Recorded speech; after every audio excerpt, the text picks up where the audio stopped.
रत्न थे दादी आप यज्ञ के, जग आपसे प्रेरणा पाएगा। एक सदी का आपका जीवन सदियों याद आएगा। एक सदी का आपका जीवन सदियों याद आएगा। एक सदी का आपका जीवन सदियों याद आएगा।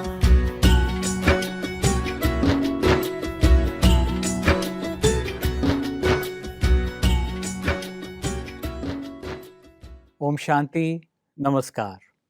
स्वागत है भाई और बहनों आपका इस शो में जिसका नाम है ज्वेल ऑफ लव, दादी रत्न मोहिनी जी। दुनिया में कहा जाता है कि बचपन प्यार खींच लेता है, युवा अवस्था प्यार ढूंढती है, लेकिन जब कोई वृद्ध हो जाता है तो वो प्यार को तरसता है। लेकिन योगियों के साथ ऐसा नहीं होता है। जैसे जैसे उनकी उम्र बढ़ती है वो प्यार का समुंदर और प्यार के भरे हुए जैसे एक वृक्ष की तरह हो जाते हैं। ऐसी ही थी हमारी दादी आदरणीय रत्न मोहिनी जी, प्रजापिता ब्रह्मा कुमारी ईश्वरीय विश्वविद्यालय की मुख्य प्रशासिका। प्यार उनका स्वरूप था, प्यार उनकी वाणी से, उनके नैनों से बहता था और अपने समान बनाते हुए हमारी यहाँ की जो वरिष्ठ बहनें थी उन पर भी उन्होंने अपना प्यार बरसाया है और उन्हें अपने जैसा बनाया है। और हमारे लिए बड़ी खुशी की बात है कि हमारे बीच आज हैं प्रजापिता ब्रह्मा कुमारी ईश्वरीय विश्वविद्यालय की वरिष्ठ राजयोग शिक्षिका आदरणीय गीता दीदी जी। और आपने दादी जी से अथाह स्नेह पाया है और आपने उस स्नेह को सारे जग को बांटा है। हमें बड़ी खुशी की बात है कि आज इस शो में हमारे साथ हैं और प्रजापिता ब्रह्मा कुमारी ईश्वरीय विश्वविद्यालय के मुख्यालय में आप विराजती हैं। आइए उनके 5 दशकों की दादी जी की यात्रा के साथ उनके क्या प्यारे अनुभव रहे हैं उन्हीं से जानते हैं। दीदी जी, आपका बहुत बहुत स्वागत है गॉलीवुड स्टूडियो में। भाइयों और बहनों, आज ऐसे अनमोल आदि रत्न की हम बातचीत करेंगे जिन्होंने इस यज्ञ को पूरे विश्व में फैलाने में बहुत ही मदद की और शुरू से ही आपने इस यज्ञ को चाहा है। पिता श्री ब्रह्मा बाबा ने जब ये विश्व कल्याणकारी यज्ञ स्थापन किया और उन्होंने शुरू से ये लक्ष्य रखा कि मुझे ये विद्या की देवी बहनों को या धन की देवी लक्ष्मी के अनुसार या शक्ति अवतार दुर्गा जैसी इन बहनों को बनाना है और इनके द्वारा ही कार्य कराना है, स्वर्ग का द्वार खोलना है। तो इस यज्ञ की जो फाउंडर टीम थी उसकी एक सदस्य दादी रत्न मोहिनी भी थी, जिसको हम आदि रत्न कहते हैं जी। और शुरू से दादी को बाबा के सत्य ज्ञान से, बाबा की शिक्षाओं से, बाबा की सिखाई हुई मर्यादाओं से इतना प्यार था कि वो खुद इस यज्ञ में समर्पित हो गई। जी। वो बताती थी कि मुझे इस यज्ञ में आना था। 12 वर्ष की आयु की थी वो। जी। उसके कारण उसकी मदर भी, उसकी माता जी भी उसके साथ यज्ञ में आई। तो बाबा ने इसको शुरू से परख लिया था। उनका ज्ञान के अध्ययन में जो रुचि थी बहुत ही बौद्धिक थी दादी। जी। अक्सर हम देखते हैं कि आध्यात्मिक लोग या धार्मिक लोग भावना से चलते हैं, परंतु दादी इस ज्ञान मार्ग में इतनी बौद्धिकता से चली, इतने विवेक से चली, जो दादी की बुद्धिमत्ता का हमें ख्याल आता है।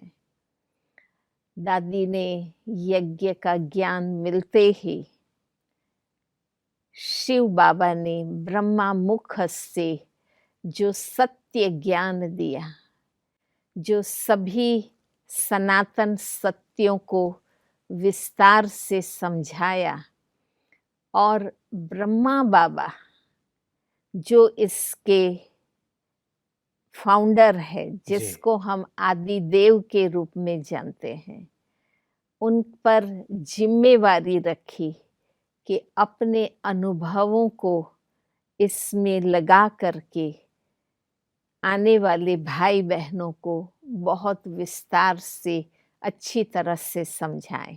जी। दादी रत्न मोहिनी जी की ये विशेषता थी कि ब्रह्मा बाबा, ब्रह्मा मुख से शिव बाबा जो ज्ञान देते थे उस पर विचार सागर मंथन करते थे। तो दादी हमेशा जो ज्ञान मुरली का क्लास चलता है रोज प्रातः काल में जी।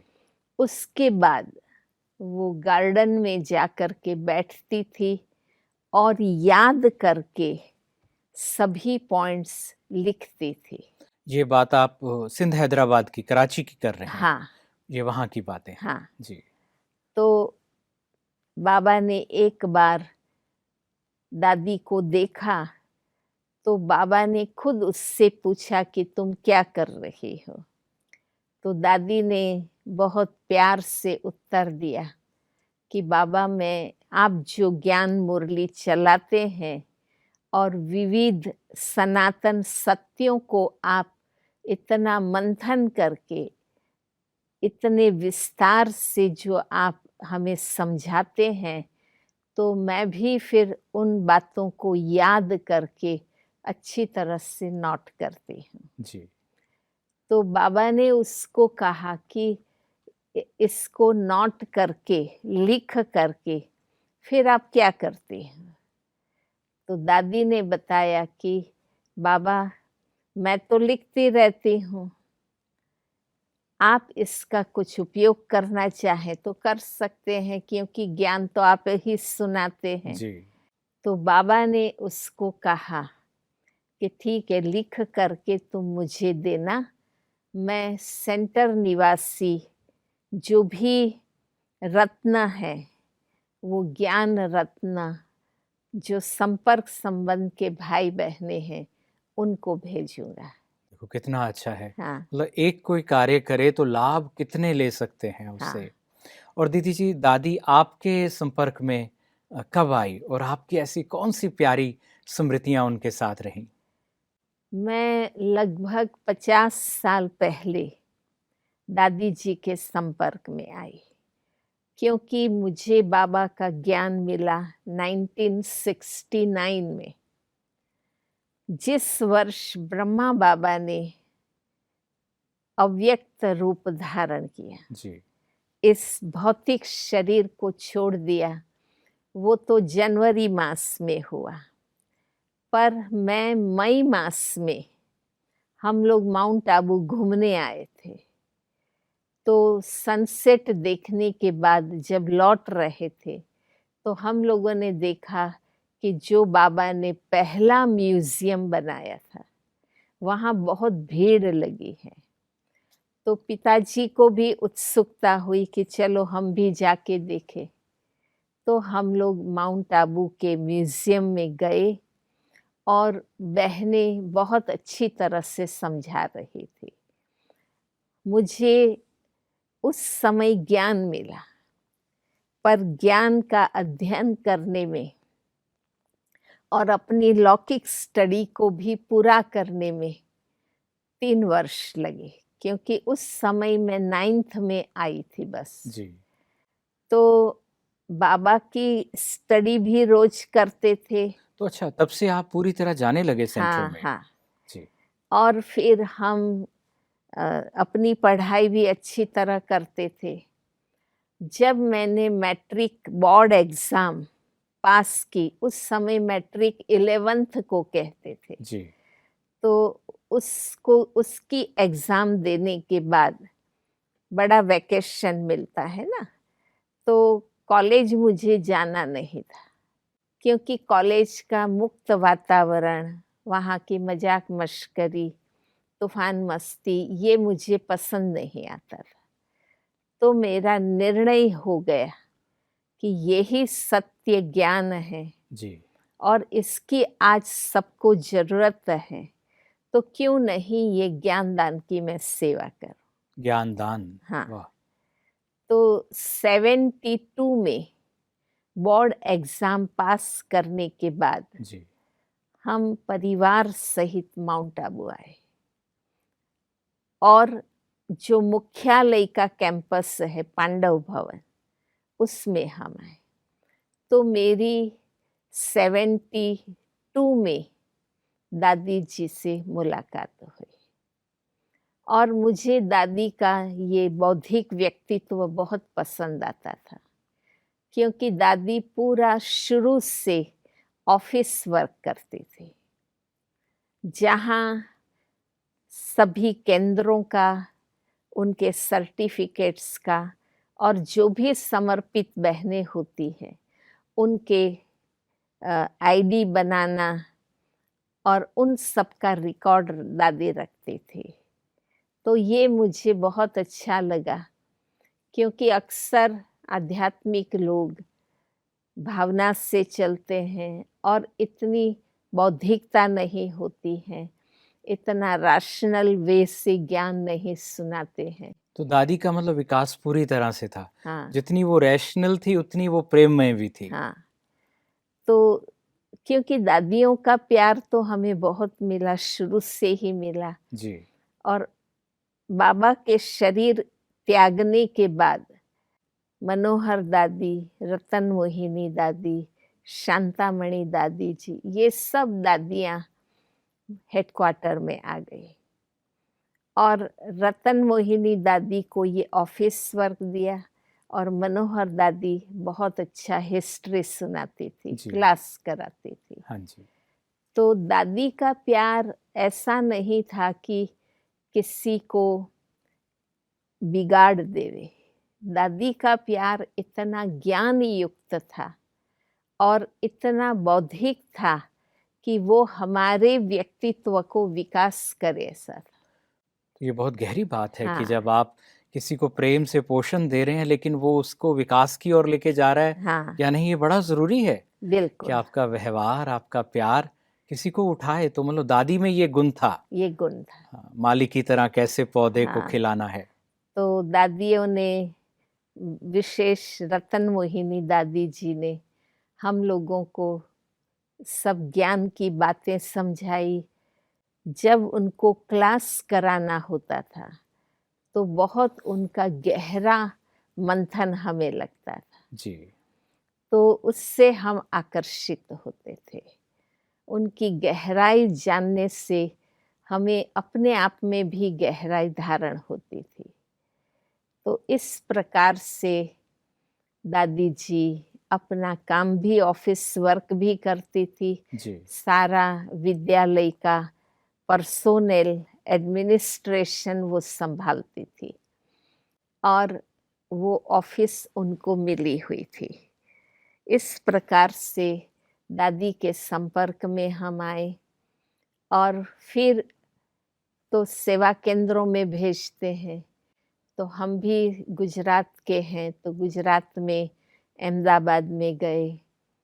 फिर अहमदाबाद के बाद हम बड़ौदा गए, सूरत, भरूच में भी काफ़ी साल रहे। तो मुझे फिर भावनगर सब जोन की जवाबदारी दी गई। भावनगर को व्यवस्थित रूप देना और उनका अच्छी तरह से विकास करना, ये मैंने दादी से सीखा था कि जब बाबा हमें कोई जवाबदारी देते हैं जी। तो हमें अच्छी तरह से निभानी है। उसके लिए कुछ भी त्याग करना पड़े तो हमें त्याग करना है। तो मैं बहुत दिल से ज्ञान युक्त बनकर और त्याग और तपस्या के बल से मैं वहाँ सेवा करती रही। जी। दादी जी हमारे पास एक बार मधुबन निवासियों की बस आई थी और उसी समय हमारे महुआ एक केंद्र था भावनगर से जुड़ा हुआ, तो उसके उद्घाटन के लिए दादी जी आई थी। मधुबन निवासियों की बस भी आई और दादी जी भी आई। तो दादी जी की खातिरी करने के लिए उनकी सेवा में हम लोग महुआ गए और दादी ने बहुत अच्छी तरह से, मैंने देखा जो दादी जानकी में गुण था वो ही गुण रतन मोहिनी दादी में भी था। और वो गुण कौन सा था दीदी? वो गुण था कि किसी को भी मिलो तो अच्छी तरह से मिलो और पूरी पालना उससे दो। वैसे भी दो ही तरीके हैं, जब आप किसी से मिलेंगे, या तो अच्छी तरह मिलेंगे या अच्छी तरह नहीं मिलेंगे। तो कितना अच्छा है किसी से मिलो, आप अच्छी तरह मिलो। हाँ और दादी में ये हमने भी सदा हाँ, सदा पाया, बड़े प्रेम से मिलती थी। प्यार से और अच्छी तरह बात करना, उसका ध्यान देना और उसका ज्ञान में वो आगे बढ़े, जी। इस प्रकार से उनको पालना देना। तो दादी जी ने महुआ में जिनसे भी वो मिली उन सबको बहुत अच्छी पालना दी, बहुत अच्छा ज्ञान समझाया, ताकि वो सदा या तो योगी बन जाते थे या सहयोगी बन जाते थे। तो ये एक विशेषता उस समय मैंने देखी। उसके बाद जब 1993 जी।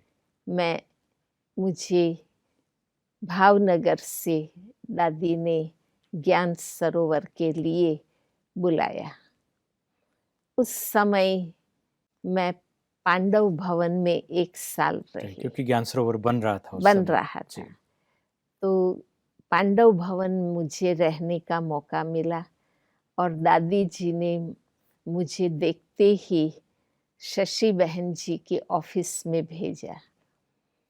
मैं वहाँ मददगार रही बहुत अच्छी तरह से। शशि बहन जी ने भी मुझे रखा और दादी के हाथ में उस समय टीचर्स की बट्टियाँ होती थी, जी। माना इंटेंस मेडिटेशन के क्लास होते थे।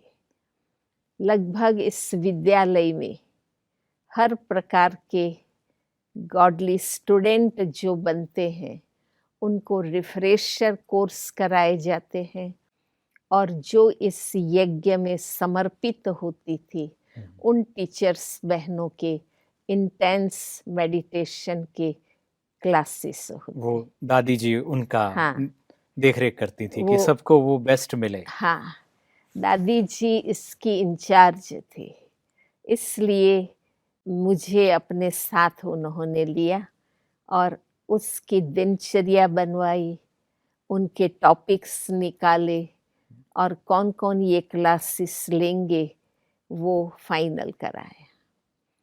तो इससे वो भट्टी मैंने हैंडल की। दादी ने मुझे इसके लिए तैयार किया। देखो, दादी ने हाँ, आपको भी हाँ, अपने जैसा उस बनाया। क्षेत्र में गुणी बनाया। हाँ, गुणी ज्ञानी योगी बनाया। जी। तो रोज की दिनचर्या बहुत एक्यूरेट पांडव भवन में चलती है। आज भी इस विश्वविद्यालय में इतना विस्तार होने के बाद भी जी। बहुत एक्यूरेट टाइम पर हम सब क्लास कराने पहुंचते हैं और अच्छी तरह अपने अपने विषयों को न्याय देते हैं। तो उनसे इन टीचर्स बहनों को बहुत ही गहराई मिलती है और वो लोग खुश भी होते हैं। आपके अनुभव से दादी का कौन सा ऐसा विषय था जो आपको लगता है कि वो बहुत गहरा उस पे बोलती थी, दूसरों को अनुभव कराती थी? तो वो योग के भी सब्जेक्ट होते थे, वो विचार सागर मंथन भी बहुत अच्छा करती थी, तो उस पर भी क्लास कराती थी। जी। और दादी संगठन में भी रही, यज्ञ में भी रही, सेवा के क्षेत्र में भी रही, तो हर प्रकार का गहराई उसके पास थी। जब वो क्लास कराते थे तो इतनी गहराई होती थी कि हम लोग बहुत वंडर खाते थे कि दादी जी इतना गहरा मंथन कैसे करती। अंतर्मुखता, फिर दिव्य दृष्टि, दिव्य बुद्धि, इन सब टॉपिक्स पर वो क्लास कराती थी। कितने प्यारे टॉपिक हैं, हाँ, सारे योगियों की दिव्यता के, ऊंची अवस्था के टॉपिक्स हैं ये। उनके सभी क्लासेस की एक किताब भी बनी हुई है जो सबको दी जाती है। जी। तो ये जो युवा भाई बहनें हैं वो भी दादी को बहुत पसंद करते थे, क्योंकि दादी ने एक साथ बहुत जिम्मेवारी संभाली। एक तो शुरू से दादी पर्सनल एडमिनिस्ट्रेशन का कारोबार करती हैं, जी। वो भी छोटी सी। दादी बहुत सिंपल थी, इसलिए कभी बड़ी दादी से जगह या कुछ मांगती नहीं थी, परंतु जो उनको मिला उसमें बैठकर, उनके साथी भी बैठ करके वो कारोबार संभालते जी, थे। छोटा सा ऑफिस है हाँ, पांडव छोटा भवन सा में। पांडव भवन में। तो दादी कैसे सिंपल रह कर के भी बहुत रॉयल भी थी। और ये युवाओं के लिए सीखने का है, हाँ, छोटे स्थान पे भी कार्य बड़ा हो सकता है। कर बड़ा हो सकता है। पांडव भवन में तो आपने देखा है कि कितना छोटा सा रूम, और उसमें इतनी सबकी फाइल्स रखने में फर्नीचर में ही जगह कितनी जी। जाती है। तो दादी ने पर्सनल एडमिनिस्ट्रेशन को भी संभाला, तो टीचर्स बहनों के जो भी कारोबार है वो भी दादी ने संभाला। मैंने ये देखा कि दादी जिसका हाथ पकड़ती थी माना उसको पार उतारती थी। ये सब महान आत्माओं के लक्षण होते हैं, लक्षण है। हाथ पकड़ लें तो फिर छोड़ते नहीं हैं। हाँ, हाँ, चाहे वो बहन कितना भी रिएक्ट करे या उनके साथ न चले, परंतु दादी उसको कभी नहीं छोड़ती थी। दादी समझा समझा करके उसको अपना बनाती ही थी और उसको अच्छे सेंटर पर सेट करती थी। तो ये विशेषता भी दादी में थी। कहाँ की कर्नाटक की टीचर होगी, उसको भी कहीं राजस्थान में, कहीं दिल्ली में, कहाँ महाराष्ट्र में, कहीं भी उनको भेज के जहाँ उनकी उन्नति हो, हाँ, उनसे सेवा पुण्य भी जमा हो हाँ, उनका।